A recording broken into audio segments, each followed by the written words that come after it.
ಬದುಕಿಸಿ ಕೋಲಾರ ಜಿಲ್ಲೆ ರೈತರನ್ನ ಬದುಕಿಸಿ, ಉಳಿಸಿ ಕೋಲಾರ ಜಿಲ್ಲೆ ರೈತರನ್ನ ಉಳಿಸಿ, ಬೆಳೆಗಾರರನ್ನು ಉಳಿಸಿ. ಕೈ ಮುಗಿದು ಒತ್ತಾಯ ಮಾಡ್ತೀವಿ. ಇವತ್ತು ಗಡಿಭಾಗದಲ್ಲಿರ್ತಕ್ಕಂಥ ಶ್ರೀನಿವಾಸಪುರ ಮತ್ತು ಮುಳಬಾಗಿಲು ಕೋಲಾರ ಜಿಲ್ಲೆ ಚಿಕ್ಕಬಳ್ಳಾಪುರ ಜಿಲ್ಲೆ ಜನತೆ ಬಹುಶಃ ನಿಮ್ಮ ಭೂಪಟದಲ್ಲಿ ಇಲ್ಲ ಅಂತ ಕಾಣಿಸುತ್ತೆ. ನಾವು ಕರ್ನಾಟಕ ರಾಜ್ಯದ ಭೂಪಟ ಇಲ್ಲ ಅಂತ ಕಾಣಿಸುತ್ತೆ ನಿಮಗೆ. ಅಷ್ಟು ತಾತ್ಸಾರ ಮನೋಭಾವ ನಮ್ಮ ಬಗ್ಗೆ ತೋರಿಸ್ತಾ ಇದ್ದೀರಿ. ಇವತ್ತು ನಾವು ಬದುಕಲಿಕ್ಕೆ ಎರಡು ಬೆಳೆ ಇದೆ ನಮ್ಮದು, ಒಂದು ಮ್ಯಾಂಗೋ, ಒಂದು ಟೊಮೊಟೊ. ಇವತ್ತು ನಾವು ಮಣ್ಣಾಪುರದಲ್ಲಿ ಅಥವಾ ಮುತ್ತುಟ್ಟಲ್ಲಿ ನಮ್ಮ ಹೆಂಡತಿ ಮಕ್ಕಳು ಒಂದು ಒಡವೆನ ಅಡ ಇಟ್ಟು ಇವ್ರು ನಮ್ಮ ಮ್ಯಾಂಗೋ ಬೆಳೀತಾ ಟೊಮೊಟೊ ಬೆಳೀತಾ ಇದ್ವಿ. ನಿಮ್ಮ ಕಣ್ಣಿಗೆ ಕಾಣಿಸ್ತಾ ಇಲ್ಲ. ನೀವು RCB ನಿಮ್ಮ ಕಣ್ಣಿಗೆ ಕಾಣಿಸುತ್ತೆ, ಇನ್ನೊಂದು ಕಾಣಿಸುತ್ತೆ. ಇವತ್ತು ಪಕ್ಕದರ್ತಕ್ಕ ರೈತರು ನಿಮ್ಮ ಕಣ್ಣಿಗೆ ಕಾಣಿಸ್ತಾ ಇಲ್ಲ. ನಿಮ್ಮ ಶೋಕಿಗೋಸ್ಕರ ಒಂದು ಮಾದೇಶ್ವರ ಬೆಟ್ಟದಲ್ಲಿ ಮಾಡ್ತೀರಿ, ಇನ್ನೊಂದು ನಂದಿ ಬೆಟ್ಟದಲ್ಲಿ ಮಾಡ್ತೀರಿ. ಬೆಟ್ಟಕ್ಕೆ ಕಾಣಿಸ್ತದವೆ, ರೈತರು ನಿಮ್ಮ ಕಣ್ಣಿಗೆ ಕಾಣಿಸ್ತಾ ಇಲ್ಲ. ಒಂದು ತಿಂಗಳಿಂದ ಸತತವಾಗಿ ನಾವು ಮುಖ್ಯಮಂತ್ರಿ ಕೇಳ್ಕೊತಾ ಇದ್ದೀವಿ, ನಮಗೆ ತಿನ್ಲಿಕ್ಕೆ ಅನ್ನ ಕೊಡಿ, ಕುಡ್ಲಿಕ್ಕೆ ನೀರು ಕೊಡಿ, ಇವತ್ತು ನಮಗೆ ಮಾವು ಬೆಂಬಲ ಕೊಡಿ ಅಂತ ಕೇಳ್ಕೊಂಡು ನಿಮ್ಮ ಕಣ್ಣಿಗೆ ಕಾಣಿಸ್ತಾ ಇಲ್ಲ. ದಯವಿಟ್ಟು ನಾಳೆ ನೀವು ಏನಕ್ಕೋಸ್ಕರ, ಯಾವ ಒಂದು ಪುರುಷಾರ್ಥಕ್ಕೋಸ್ಕರ ನೀವು ಚಿಕ್ಕಬಳ್ಳಾಪುರದಲ್ಲಿ ನೀವು ಕ್ಯಾಬಿನೆಟ್ ಮೀಟಿಂಗ್ ಮಾಡ್ತಾ ಇದ್ದೀರಿ, ಈ ಕ್ಯಾಬಿನೆಟ್ ಮೀಟಿಂಗಲ್ಲಿ ಏನಾದರೂ ನಮ್ಮ ರೈತರಿಗೆ ಗಮನ ಕೊಡದೇ ಇದ್ದರೆ ನಾವು ಮುಂದಿನ ದಿವಸದಲ್ಲಿ ಏನು ಹೋರಾಟ ಚಿಕ್ಕಬಳ್ಳಾಪುರ ಕೋಲಾರ ಜಿಲ್ಲೆ ರೈತ ತೋರಿಸ್ಬೇಕಾಗುತ್ತೆ. ಇದು ತಮಗೆ ಮನವಿಯೆಲ್ಲ ಎಚ್ಚರಿಕೆಯನ್ನು ಕೊಡ್ತಾ ಇದ್ದೀವಿ. ದಯವಿಟ್ಟು ನಮ್ಮನ್ನು ಕೆಣಕಕ್ಕೆ ಬರಬೇಡಿ, ಯಾಕಂದರೆ ನಾವು ಕೂಡ ನಿಮ್ಮ ಭೂಪಟದಲ್ಲಿ ಇದ್ದೀವಿ. ನಾವೇನು ಯಾರಪ್ಪನ ಸೊತ್ತು ನಾವು ಕೇಳ್ತಾ ಇಲ್ಲ, ನಮ್ಮ ಬರಬೇಕಾದ ಹಕ್ಕನ್ನು ನಾವು ಕೇಳ್ತಾ ಇದ್ದೀವಿ.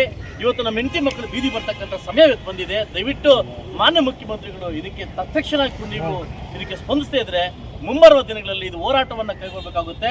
ನಾವು ಇಡೀ ರೈತ ಜನಾಂಗದವರು ಹೆಂಡತಿ ಮಕ್ಕಳ ಸಮೇತವಾಗಿ ನಾವು ಬೀದಿಗಿಳಿಬೇಕಾಗುತ್ತೆ ಅಂತ ಒಂದು ಮನವಿ ಮುಖಾಂತರವನ್ನು ಮಾಡ್ತಾ ಇದ್ವಿ.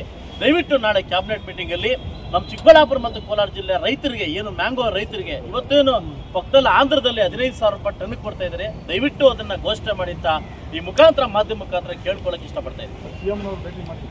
CMನವ್ರನ್ನ ಭೇಟಿ ಮಾಡಿದ್ವಿ, ಜಿಲ್ಲಾಧಿಕಾರಿನ ಭೇಟಿ ಮಾಡಿದ್ವಿ, ಸಚಿವರನ್ನ ಭೇಟಿ ಮಾಡಿದ್ವಿ, ಧರಣಿ ಕೂತ್ಕೊಂಡಿದ್ವಿ. ಇವ್ರು ಯಾವುದು ಕಿಚ್ಚೋದು ನಮ್ಮ ಬಗ್ಗೆ ಗಮನ ಕೊಡ್ತಾ ಇಲ್ಲ. ಬಹುಶಃ ನಾನೊಬ್ಬ ಶಾಸಕನ ನಿಮ್ಮನ್ನು ಕೇಳ್ತಾ ಇದ್ದೀನಿ, ಯಾಕೆ ನಮ್ಮನ್ನು ಇಟ್ಕೊಂಡಿದ್ದೀರಿ? ಕರ್ನಾಟಕ ರಾಜ್ಯ ಭೂಪಟದಲ್ಲಿ ಯಾಕೆ ಇಟ್ಕೊಂಡಿದ್ದೀರಿ? ನಮ್ಮನ್ನ ಬಿಟ್ಬಿಡಿ. ನಮ್ಮ ಇದನ್ನ ಕುಡ್ಲಿಕ್ಕೆ ನೀರು ಕೇಳ್ತಾರೆ, ಕೊಡ್ತಾ ಇಲ್ಲ. ನೀವು ಯಾರೋ ಬಂದು ಆನೆ ಕೊಡ್ತಾ ಇದ್ರಿ, ಆನೆಗೆ ಕೊಡ್ತಾ ಇದ್ರಿ. ಇರಲಿ, ನಿಮ್ಮ ಸಾಮರಸ್ಯ ಮತ್ತು ಸಂಬಂಧ ಬೆಳೀಲಿ. ಆದರೆ ಪಕ್ಕದಲ್ಲಿ 5 ಕಿಲೋಮೀಟರ್ ಒಂದು ನಾಲೆ ಹೋಗ್ತಾ ಇದೆ, ಇದನ್ನ ಕೇಳಲಿಕ್ಕೆ ನಿಮಗೆ ಇದು ಔದಾರ್ಯ ಇಲ್ವಾ? ಪಕ್ಕದಲ್ಲಿ ಒಂದು KGF ಮುಖಾಂತರವಾಗಿ, ವಿಕೋಟ ಮುಖಾಂತರವಾಗಿ ನಾಳೆ ಹರಿದು ಹೋಗ್ತಾ ಇದೆ ಕೃಷ್ಣಾ ನೀರು. ನಮ್ಮನ್ನು ಕೇಳಕ್ಕೆ ಅಧಿಕಾರ ಇಲ್ವಾ? ನೀರು ಕೊಡಿ ಅಂತ ನಮ್ಮ ಪಾಲು ಕೇಳಲಿಕ್ಕೆ ನಿಮ್ಗೆ ಇಲ್ವಾ?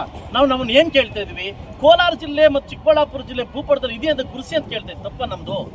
ನಾವೇನೋ ವಿಶೇಷ ಅನುದಾನ ಕೇಳ್ತಾ ಇದ್ದೀವಿ ನಿಮ್ಮನ್ನ, ನೀವು ಕೊಡೋದು ನಮ್ಗೆ ಗೊತ್ತು. ಕೇಳ್ತಾ ಇದ್ದೀವಾ? ಕೇಳೋದ ಬಿಟ್ಬಿಟ್ಟಿದ್ವಿ ನಾವು.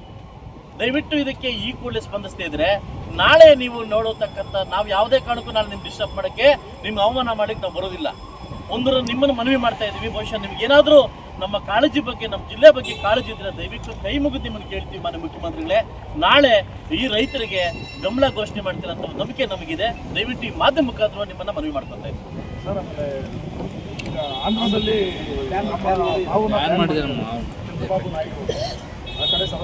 ಈ ಕೂಡಲೇ ಕೂಡ ಇದು ನಿಮ್ಮ ಗಮನಕ್ಕೆ ಬಂದಿದೆ. ನೀರಿನ ಅಂಶ ಜಾಸ್ತಿ ಇದೆ ಅಂತ ಹೇಳ್ಬಿಟ್ಟು ನಮ್ಮ ಮ್ಯಾಂಗ್ ಬ್ಯಾನ್ ಮಾಡಿದ್ದಾರೆ. ತಾತ ಸೋದಾಪುರಿ ನಮ್ಮ ಅದನ್ನ ಬ್ಯಾನ್ ಮಾಡಿದ್ದಾರೆ.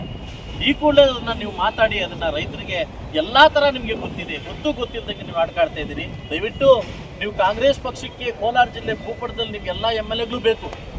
6 ಜನಕ್ಕೆ 4 ಜನ ಕಾಂಗ್ರೆಸ್ MLA ಬೇಕು.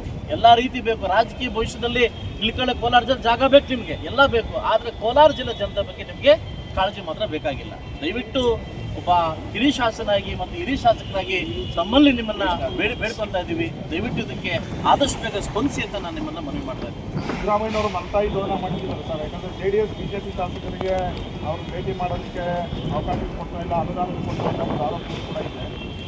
ನಾವು ಈಗ ಬೇರೆ ಪಕ್ಷಕ್ಕೆ ಇದನ್ನ ಬೆರೆಸೋದು ಬೇಡ, ರಾಜಕೀಯ ಪಕ್ಷಕ್ಕೆ ಬೆರೆಸೋದು ಬೇಡ. ಇದನ್ನ ಬಹುಶಃ ನಮ್ಮ ಕೋಲಾರ ಜಿಲ್ಲೆ ಶಾಸಕರಿಗೆ, ಕಾಂಗ್ರೆಸ್ ಶಾಸಕರಿಗೆ ನಿಮ್ಗೆ ಕಿಂಚಿತ್ತು ನಿಮ್ಗೇನಾದರೂ ಒಂದು ಮನುಷ್ಯತ್ವ ಇದ್ದರೆ ಖಂಡಿತವಾಗ್ಲೂ ಈ ವಿಚಾರದಲ್ಲಿ ಬೀದಿಗಿಳಿಬೇಕಾಗುತ್ತೆ. ಇಲ್ಲ ನೀವು ರಾಜಕೀಯ ಮಾಡೋಂಗಿದ್ರೆ ರಾಜಕಾರಣ ಮಾಡ್ಕೊಳ್ಳಿ. ಕೋಲಾರ ಜಿಲ್ಲೆ ಚಿಕ್ಕಬಳ್ಳಾಪುರ ಬಂದ್ ಮಾಡೋದು ನಮ್ಗೆ ಗೊತ್ತಿದೆ, ನಾವು ಮಾಡ್ಕೊತೀವಿ. ಇದಕ್ಕೆ ರೈತರ ವಿಚಾರವಾಗಿ ನಾವೆಲ್ಲ ಒಂದಾಗಬೇಕು. ಆದರೆ ನೀವು ರಾಜಕಾರಣ ಮಾಡಕ್ಕೆ ಹೊರಟಿದ್ದೀರಿ. ಖಂಡಿತವಾಗ್ಲೂ ಇದು ಬದಿಗೊತ್ತಿ ರೈತರ ಬಗ್ಗೆ ಗಮನ ಕೊಡೋದು ನಮಗೆ ಗೊತ್ತಿರಲಿ. ರೈತರು ಇದ್ರೆ ಮಾತ್ರ ದೇಶ ಆಗಲಿ ರಾಜ್ಯ ಆಗಲಿ ನಾವು ಇರ್ಲಿಕ್ಕೆ ಸಾಧ್ಯ. ರೈತಪ್ಪ ಮನಸ್ಸು ಮಾಡ್ರೆ ಏನು ಬೇಕೋ ಮಾಡ್ತಾನೆ. ಇದಕ್ಕೆ ಹೋಗೋದು ಬೇಡ, ಈ ಒಂದು ಸನ್ನಿವೇಶಕ್ಕೆ ಹೋಗೋದು ಬೇಡ ಅಂತ ನನ್ನ ಮಾನ್ಯ ಮುಖ್ಯಮಂತ್ರಿಗಳಲ್ಲಿ ಮನವಿ ಮಾಡ್ಕೊತೀನಿ. 3 ಮಂತ್ರಿಗಳಿದ್ದಾರಲ್ಲ ಸರ್, ಸುಧಾಕರ್ ಅವರು ಇದ್ದಾರೆ, KCM ಯಡಿಯೂರಪ್ಪ ಇದ್ದಾರೆ, ವೈದ್ಯರು ಸೇರಿ ಎಲ್ಲರನ್ನೂ ಭೇಟಿ ಮಾಡಿದ್ದೀವಪ್ಪ, ಎಲ್ರಿಗೂ ನಾವು ಗೊತ್ತಿದೆ ಪಾಪ. ಇಲ್ಲ ಎಲ್ಲ ಈಗ ಇರ್ತಕ್ಕಂಥ 3 ಮಂತ್ರಿಗಳು ಕೂಡ ನೆಕ್ಸ್ಟ್ ಬರ್ತಕ್ಕಂಥ ಪೋರ್ಟ್ಫೋಲಿಯೋ ಹೋಗುತ್ತೆ ಅಂತ ಹೇಗೆ ತರ್ಕಾಣ ಅಂತ ಟ್ರೈ ಮಾಡ್ತಾವೆ. ರೈತರ ಬಗ್ಗೆ ಅವ್ರ ಗಮನ ಇಲ್ಲ. ಅವ್ರಿಗೆ ಯಾವ ಮಂತ್ರಿ KH ಮುನಿಯಪ್ಪಗೂ ಗಮನ ಇಲ್ಲ, ಸುಧಾಕರ್ಗೂ ಗಮನ ಇಲ್ಲ, ಬೈತಿಯವ್ರಿಗೂ ಗಮನ ಇಲ್ಲ. ಆಯ್ತಲ್ವಾ? ಈಗ ನೆಕ್ಸ್ಟ್ ಏನಾಗುತ್ತೆ, ನೆಕ್ಸ್ಟ್ ಸಂಪುಟ ದರ್ಜೆ ಏನಾಗುತ್ತೆ ಅಂತ ಚಿಂತೆ ಮಾಡ್ತಾರೆ. ರೈತರ ಬಗ್ಗೆ ಅವ್ರಿಗೆ ಗಮನ ಇಲ್ಲ. ಬಹುಶಃ ಇದ್ದಿದ್ರೆ ಇದ್ರ ಬಗ್ಗೆ ಕಾಳಜಿ ತಗೊಂತ ಇದ್ರು.